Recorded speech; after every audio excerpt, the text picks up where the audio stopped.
अस्सलाम वालेकुम dear viewers. मैं उम्मीद करता हूं कि आप सब खैरियत से होंगे। डियर व्यूवर्स, पाक स्टडी की इस सीरीज में आज फोर्थ पार्ट हम डिस्कस करेंगे। फर्स्ट थ्री पार्ट्स में हमने फर्स्ट 30 एमसीक्यूज जो है पीपीएससी में जो मोस्ट रिपीटेड 30 एमसीक्यूज है वो डिस्कस किए हैं। उम्मीद करता हूं कि आपको उन 30 एमसीक्यूज की समझ आई होगी और जो एक्सप्लेनेशन मैंने यहाँ मेंशन कर रखी है ये उन एमसीक्यूज से हट के यहाँ से आपको कुछ इजाफी पॉइंट्स मिलते हैं जिन पे एमसीक्यूज बन सकते हैं या बन चुके हैं। तो डियर व्यूवर्स, आज स्टार्ट करते हैं पाक स्टडी इस सीरीज का फोर्थ पार्ट, जिसमें हम नेक्स्ट 10 पीपीएससी के जो प्रीवियस मोस्ट रिपीटेड एमसीक्यूज हैं वो यहाँ पे डिस्कस करेंगे। डियर व्यूवर्स, आज का जो हमारे पास फर्स्ट एमसीक्यू है वो ये है कि लैंड लाइंग बिटवीन, यहाँ पे land lying between, sorry, just 1 minute, land lying between the river Ravi and river Chenab is called. याद रखिएगा डियर व्यूअर्स, यहाँ पे हमारे पास सबसे पहले आपको ये बात समझना होगी कि आप दोआब कहते किसको हैं। देखें, यहाँ पे दो आब मतलब दो मीन टू, आब मीन पानी, मतलब आब मीन दरिया। तो असल में जो दो दरियाओं के दरमियान वाला कुछ एरिया होता है उसको हम क्या बोलते हैं, दोआब कहते हैं। अब यहाँ पाकिस्तान में कितने दोआब हैं ये भी देखना होगा। देखिए, इसका तो करेक्ट आंसर हमारे पास है यहाँ पे रचना दोआब। अब ये रचना दोआब, इसका करेक्ट आंसर कैसे है, जरा गौर से इस बात को समझ लें कि इसमें एटमोलॉजी इसकी ये है कि जब हम दो रिवर्स की बात करते हैं तो फिर हम उनका फर्स्ट वर्ड ले लेते हैं। अब यहाँ पे इसने टू अल्फाबेट्स यहाँ पे रावी के ले लिए और यहाँ पे आगे इसने जो है वो चनाब के एक दो वर्ड लेके इसको रचना दोआब यहाँ से मतलब बिटवीन रावी एंड चनाब। मैं आपको कुछ यहाँ पे शो करता हूँ और याद रखिएगा कि पाकिस्तान के जो पंजाब में दोआब हैं वो मेन जो फेमस दोआब हैं यहाँ पे 4 हैं। वैसे 5 आते हैं लेकिन वो पांचवा जो है वो इंडियन जो पंजाब है उसमें पड़ जाता है। जो मैं भी आपके साथ डिस्कस करता हूँ तो 4 कहाँ पढ़ते हैं, पाकिस्तान का जो प्रोविंस पंजाब है इसके अंदर पढ़ते हैं। इनकी जरा आप लोकेशन देख लें कि आपने इनको याद किस तरह रखना। डियर व्यूअर्स, ये आपके सामने एक फिगर मैंने यहाँ पे शो की है। अब यहाँ पे देखें कि ये हमारे पास पाकिस्तान है। असल में ये जो पंजाब है ना, ये टोटल पंजाब है। देखें, इसमें पंजाब का ये हिस्सा पाकिस्तान में है और ये जो हिस्सा है ये आता है इंडिया के अंदर। तो मीन टोटल तो 5 दोआब हैं लेकिन पाकिस्तान का जो पंजाब है उसमें 4 आते हैं। तो हमें 4, अगर एमसीक्यू पूछा जाता है अगर तो वो पंजाब के दोआब पूछता है तो 5 है। तब आप पंजाब से मतलब जो आपका पंज है इससे भी आप याद रख सकते हैं। लेकिन अगर पाकिस्तान के पंजाब में कितने ये पूछे तो फिर यहाँ पे आपके पास 4 है और पांचवा कहाँ पड़ता है, यहाँ पे इंडियन पंजाब में। अब यहाँ पे डियर व्यूवर्स ये देखें, आपके पास इन पांचों में से एक एक्सेप्शनल केस है जिसको जो है मुगल किंग अकबर ने नाम दिया था, अगर आप इसको भी याद रखें तो ये जो सिंध सागर दोआब है ना, ये इस जो मैंने आपको एक एटमोलॉजी बताई कि हम नाम लेते कैसे हैं, ये इसको फॉलो नहीं करता, ये एक एक्सेप्शन है। सिंध सागर दोआब आपने याद रखना है कि सिंध सागर जो है वो आपके पास एरिया आएगा जो इंडस रिवर और जेलम के दरमियान में। इंडस और जेलम के दरमियान में जो आएगा वो क्या है, यहाँ पे सिंध सागर है। फिर जेलम और चिनाब के दरमियान जो आएगा इसको वैसे चज दोआब भी कहते हैं, इसको जैक दोआब भी कहते हैं। जो आपको मिले तो मतलब वर्ड्स आगे पीछे, चिनाब का सीएच पहले ले ले या जे ई जेलम के पहले ले ले तो इसको चज दोआब भी कहते हैं या इसको जैक दोआब भी कहते हैं। नीचे आ जाए तो इस चनाब और रिवर के दरमियान ये जो ग्रीन पोर्शन आपको दिखाई दे रहा है, इधर भी ग्रीन मेंशन है, ये है रचना दोआब। तो रावी के आरे ले लिया और यहाँ से चनाब का जो है यहाँ से वर्ड लेके ये क्या है आपके पास रचना दोआब। अब इससे नीचे आ जाए, ये रावी है और रावी से नीचे हमारे पास जो आता है वो है यहाँ पे ब्यास। रावी और ब्यास के दरमियान में जो पोर्शन आता है इसको हम बोलते हैं बारी दुआब। ब्यास और रावी को मिला के बारी दुआब। लास्ट पे है बिस्त। ये बनता है इस केस में ब्यास और सतलुज को मिला के ये जो पोर्शन आपके पास कहाँ पे आ जाता है, ये इंडियन पंजाब के अंदर आता है बिस्त दोआब। तो मतलब आपके सामने यहाँ पे टोटल 5 दोआब्स हैं। 4 जो है आपके पास पाकिस्तान के पंजाब के अंदर है, और जो 5वां है वो इंडियन पंजाब के अंदर है। और ओवरऑल पंजाब में कितने हैं? 5। पाकिस्तान में कितने हैं? 4। और एक कहाँ पे है? इंडिया के अंदर। अब इसको आप अच्छी तरह से याद रखिएगा। जरूरी नहीं होता कि अगर आपको एक एमसीक्यू देखें, उसने रावी एंड चनाब का पूछ लिया, अगर आप बाकी को नहीं देखते तो नेक्स्ट टाइम वो यही थोड़ी पूछेगा, वो कोई और पूछेगा। तो आपने उसकी जो पॉसिबल टर्म्स होती हैं, पॉसिबल डायमेंशन जो हैं, वो आपने यहाँ पे क्लियर करनी होती हैं। मतलब कितने दुआब हैं, कहाँ कहाँ पे हैं। अब इस पे अगर दुआब पे बेस्ड क्वेश्चन आएगा तो मैं उम्मीद करता हूँ ये कभी भी आपको भूलेगा नहीं। हम नेक्स्ट चलते हैं डियर व्यूअर्स। हमारे पास जो नेक्स्ट एमसीक्यू है वो है Rameez Raja is the chairman of Pakistan cricket board.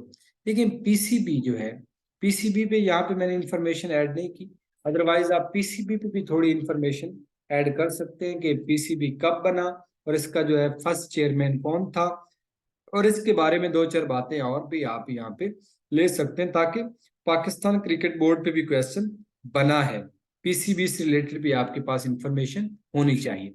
देखिए नेक्स्ट हमारे पास रमीज राजा।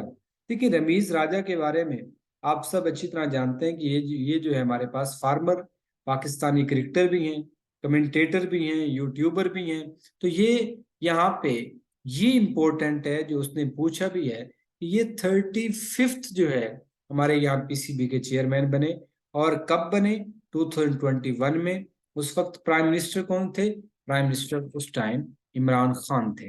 अब इसके बाद क्या हुआ है? अच्छा, यहाँ पे आपने एक बात ये भी याद रखनी है कि रमीज राजा ने सक्सेसर किसका है ये? इसने एहसान मानी को क्या किया? यहाँ पे रिप्लेस किया। और अब रमीज राजा को रिप्लेस किया है यहाँ पे नजम सेठी ने। और नजम सेठी जो है अभी इसको जो चेयरमैन बनाया गया है, और ये बनाया है यहाँ पे हमारे जो आप कह लें कि जो हमारे डमी प्राइम मिनिस्टर हैं शहबाज शरीफ साहब, उन्होंने जो है यहाँ पे इसको बनाया है।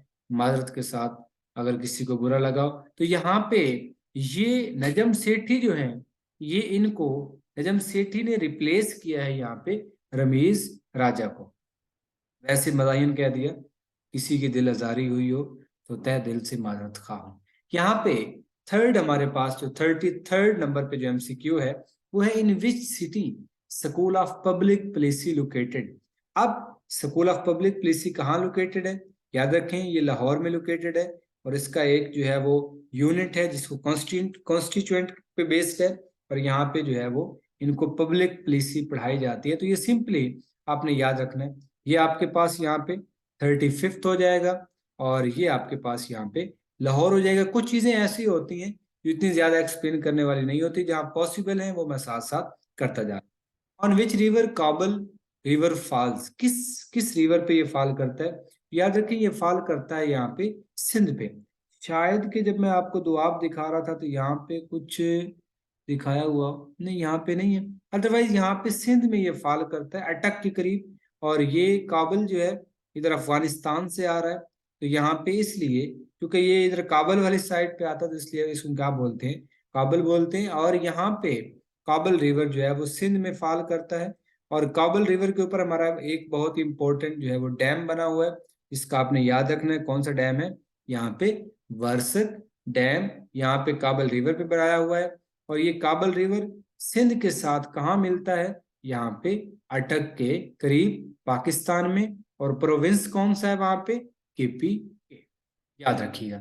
Next, how many days 1965 war continued, कितने दिनों के लिए? 17 दिन तक जारी रही। इससे रिलेटेड आपको और कौन सी बात यहाँ पे माइंड में रखनी है डियर व्यूअर्स?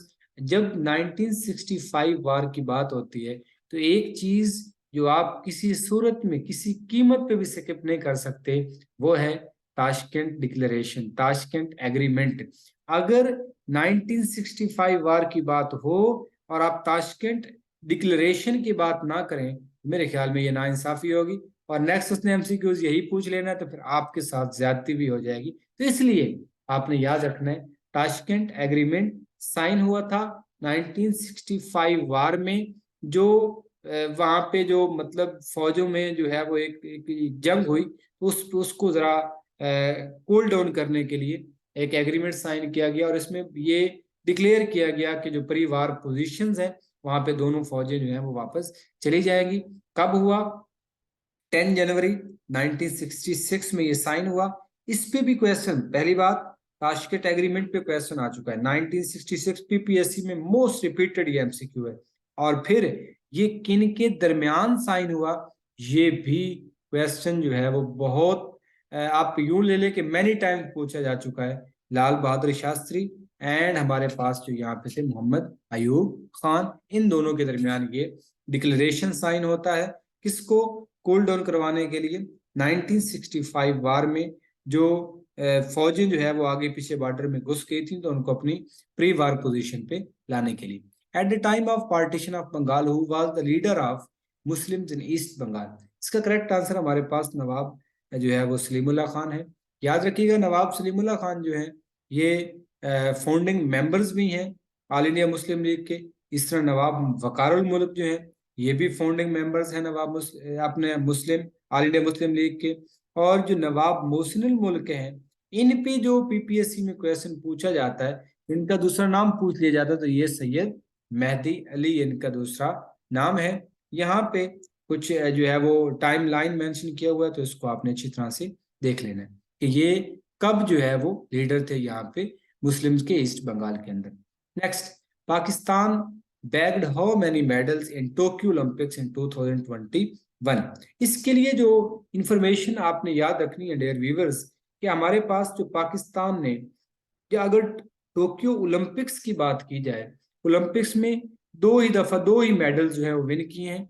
एक 1960 में इसके अंदर रेसलिंग के अंदर विन किया, और दूसरा जो है यहाँ पे दूसरा विन किया यहाँ पे बॉक्सिंग के अंदर।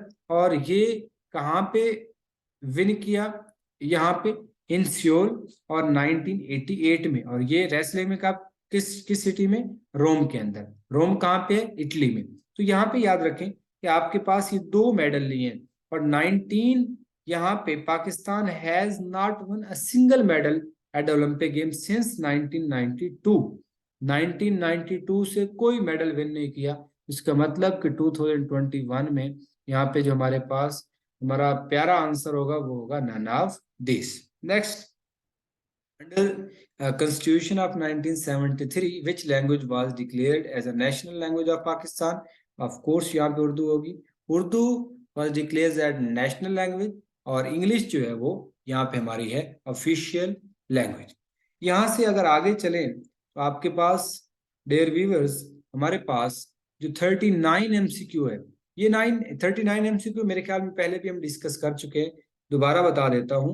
ये 24 पैरेलल लाइंस असल है क्या? एक तो ये देख लेते हैं, इनकी मैं आपको जियोग्राफिकल लोकेशन भी बता देता हूँ।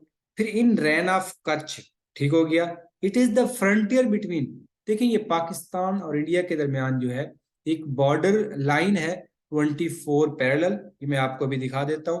तो ये यहाँ पे क्या करती है, ये डिमार्केट्स करती है boundary between Pakistan and India.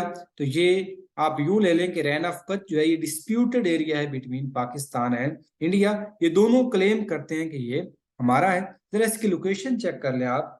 पहली बात तो ये देख लें कि आप 24 पैरेलल देख लें। हमारे पास इक्वेटर जो है, इक्वेटर से ऊपर आए तो 26 पे हमारे पास 23.5 पे हमारे पास आती है ट्रॉपिक ऑफ कैंसर। उस ट्रॉपिक ऑफ कैंसर से थोड़ा सा ऊपर ये आपके पास है 24 डिग्री। और ये देखिए 24 डिग्री नीचे जो है ये पाकिस्तान में ये वाला जो पोर्शन है ये बिल्कुल इस बॉर्डर लाइन पे आ रहा है। ये लाइन जो है, इसलिए ये जो जस्ट ये पोर्शन है इसको 24 पैरेलल भी कहते हैं, इसको 24 पैरेलल कहते हैं। ऊपर वाला जो है ये हमारे पास हमारे रेड क्लिफ जो है उसकी लाइन ये आ जाती है, और ये आपके पास क्या है 24 पैरेलल। अब याद रखें इसी 24 पैरेलल पे लाई करती है रैन ऑफ कच्छ। देखिए ये जैसे मैंने अभी आपको बताया कि ये यहाँ पे 24 पैरेलल है, और इसी 24 में ये जो हाईलाइटेड एरिया रेड कलर में, ये है रैन ऑफ कच्छ। ये यहाँ पे जो है आप ऐसे ले लें कि रेगिस्तान है, डेजर्ट्स है। तो ये दोनों यहाँ पे क्लेम करते हैं, पाकिस्तान भी और इंडिया भी। नीचे ये इंडिया है, नीचे पाकिस्तान के। अच्छा, ये भी पूछा जाता है कि रैन ऑफ कच्छ कहाँ लाई करती है, तो ये पाकिस्तान के साउथ में लाई करती है। पाकिस्तान के साउथ में अरेबियन सी भी है, और यहीं पे हमारे पास ये जो है रैन ऑफ कच्छ का एरिया है, और ये डिस्प्यूटेड एरिया है बिटवीन पाकिस्तान एंड इंडिया, और ये दोनों क्लेम करते हैं कि ये हमारा है। और ये लाई कहाँ पे करता है, यहाँ पे 24 पैरेलल के ऊपर। तो हमारा डियर व्यूअर्स आज का last MCQ, name the first women speaker of Pakistan national assembly. तो ये जस्ट आप देख लें कि ये 18th जो है, इन्होंने एज अ 18th स्पीकर जो है वो सर्व किया है। और ये कौन है, यहाँ पे इनका नेम मेंशन कर लें, फहमीदा मिर्जा साहिबा। और ये कब से कब तक थी, ये 2008 से 2013, मतलब ये पीपी की हुकूमत में जो है ये यहाँ पे नेशनल असेंबली की स्पीकर रह चुकी हैं। यहाँ पीपी की हुकूमत तो चूंकि 13 तक थी, 13 के बाद 18 तक नून लीग, और फिर जो है इमरान खान की हुकूमत बनी। तो डियर व्यूअर्स, ये हमारे पास फर्स्ट 4 जो पार्ट है पाकिस्तान स्टडी सीरीज के, ये कंप्लीट हो चुके हैं, जिसमें हम 40 एमसीक्यूज विद एक्सप्लेनेशन डिस्कस कर चुके हैं। और डियर व्यूअर्स, ये सारे के सारे एमसीक्यूज पीपीएससी पास पेपर्स में मोस्ट रिपीटेड क्वेश्चन है। अगर आप टेस्ट दे रहे हैं तो आपको इनका आइडिया होगा। तो इन एमसीक्यूज को अच्छी तरह से आप तैयार करें। एक्सप्लेनेशन मैंने साथ ऐड की है। किसी किस्म की कोई कंफ्यूजन हो, इंसान है, गलती हो सकती है, अगर कोई ऐसी मिस्टेक हो गई हो, आप कमेंट सेक्शन में हमें आगाह करें। और मिलते हैं इंशाल्लाह नेक्स्ट पार्ट में। तब तक मुझे दीजिए इजाजत। अल्लाह हाफिज।